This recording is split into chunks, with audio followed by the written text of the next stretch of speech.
Bienvenue à Bialik, une place située en plein cœur de Tel Aviv. En son centre, Beit Ha'ir, espace municipal transformé depuis quelques années en musée.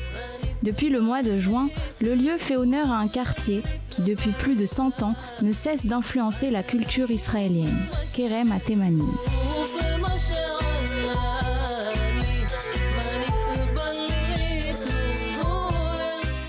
Kerem HaTemanim, ou le vignoble yéménite, a été fondé au tout début du XXe siècle par 3 juifs arrivés en Palestine en 1881, avant même les tout premiers pionniers, Aaron Shlouch, Chaim Amzalag et Yosef Moyal.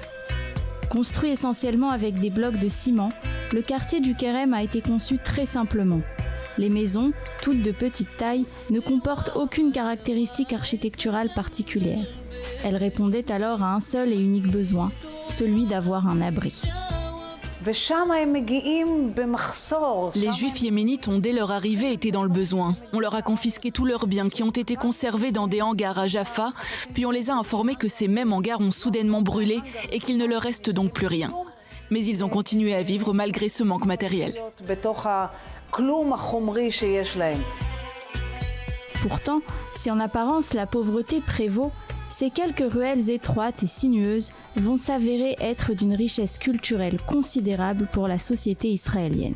Le Kerem HaTemanim est un petit quartier charmant et authentique, mais qui aujourd'hui connaît une forte transformation urbaine et ne ressemble plus à ce qu'il était à l'origine. Le fait est qu'auparavant, je me rendais dans le Kerem uniquement pour manger du houmous. Je n'avais pas encore saisi tout le pouvoir de ce lieu si petit et qui ne partait de rien. Je me suis alors beaucoup renseignée sur l'histoire de ce quartier et j'y ai découvert une richesse spirituelle incroyable.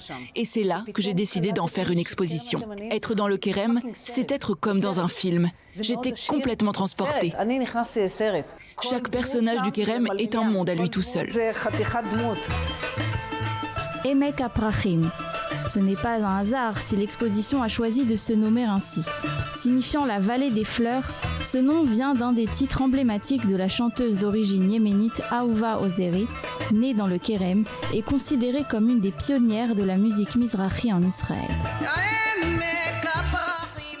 Ahuva Ozeri est une immense chanteuse, c'est une artiste complète. Elle a transmis sa musique à des générations entières qui ont grandi au son de sa voix.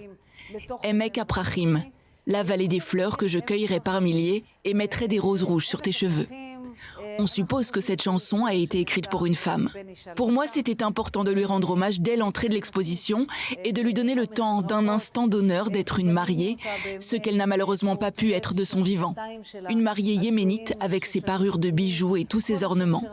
Nous avons réalisé un portrait géant d'elle avec des roses rouges pour représenter ses lèvres. Le nom de l'exposition, La vallée des fleurs, ne vient pas uniquement du nom de la chanson d'Ahuva. C'était aussi pour moi une façon de décrire le quartier du Kerem. Pour moi, Ahuva, c'est l'âme du Kerem HaTemanim. Tout a commencé dans les Chaflot, ces fêtes et réunions organisées dans les rues du Kerem, où les chants et danses traditionnelles commencent au coucher du soleil et se poursuivent jusqu'au lever du jour. C'est là-bas qu'Ahuva Ozeri commence sa carrière, en chantant et jouant du bulbul tarang, une sitar indienne. Elle va à elle seule influencer toute une série d'artistes, également originaires du quartier, et qui vont à leur tour marquer la musique mizrahi. Zohar Argov, les groupes Tzlilei HaKerem et Tzlilei Haoud,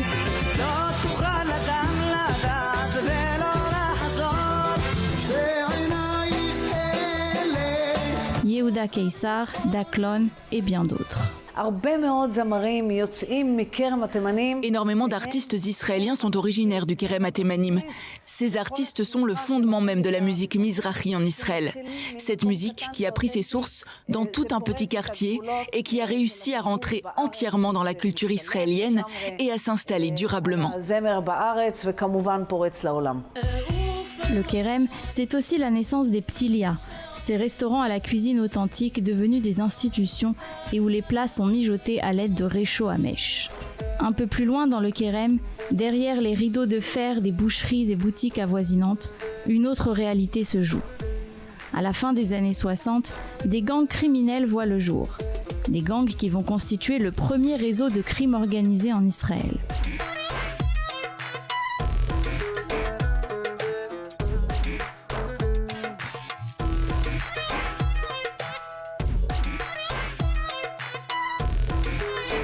sa tête, Tuvia Oshri et Rachamim Goumadi Aharoni, qui ont grandi dans le Kérem et dont la réputation les précède encore aujourd'hui.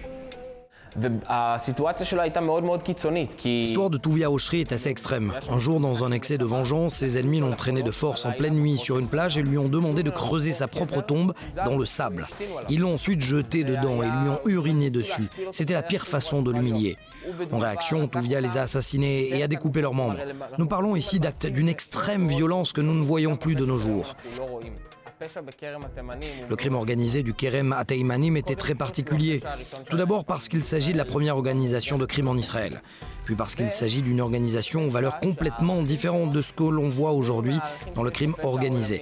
Les motivations sont les mêmes, le désir de vengeance, l'amour de l'argent, l'agressivité, la violence. Mais il y a aussi beaucoup de valeurs qui tournent autour du respect, du fait d'accomplir de grandes choses, de punir ceux qui ont fait du mal, de rendre justice. Les personnages ont également des personnalités particulières et différentes du criminel d'aujourd'hui.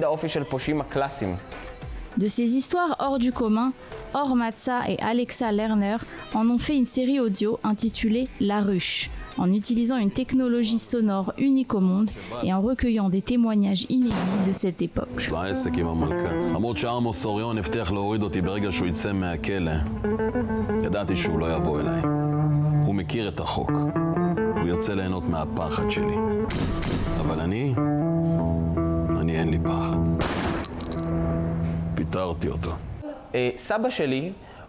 Mon grand-père, qui fut l'un des fondateurs du quartier Hatikva et du Kérem, a connu ces gens-là. Son frère était d'ailleurs l'un des criminels les plus connus du quartier Hatikva. Et donc, ce que j'ai découvert de très intéressant, c'est cette vérité cachée derrière toutes ces histoires, ces choses qui n'ont pas été révélées dans les enquêtes. En parlant avec mon grand-père et ses frères, j'ai compris qu'il y avait énormément de détails qui avaient été omis ou des événements qui ne se sont pas exactement passés comme ils ont été racontés. L'envers du décor, les versions officieuses qui transmettent une autre vérité. Il y a des témoins de cette époque qui sont encore en vie, mais c'est très difficile de les faire parler. Ils étaient très craintifs, mais du fait que mon grand-père les connaissait et qu'ils étaient amis, ils ont été rassurés, leurs visages ont changé. Ils m'ont fait confiance et ont compris que je n'avais pas de mauvaises intentions et c'est là que les portes s'ouvrent. Pendant des mois, je me suis assis avec ces gens qui ont vécu toutes ces choses. C'était leur vie.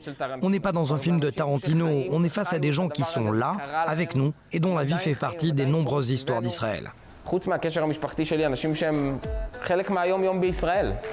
Le Kérem Ateimanim est sans aucun doute le quartier où la diversité s'exprime le mieux.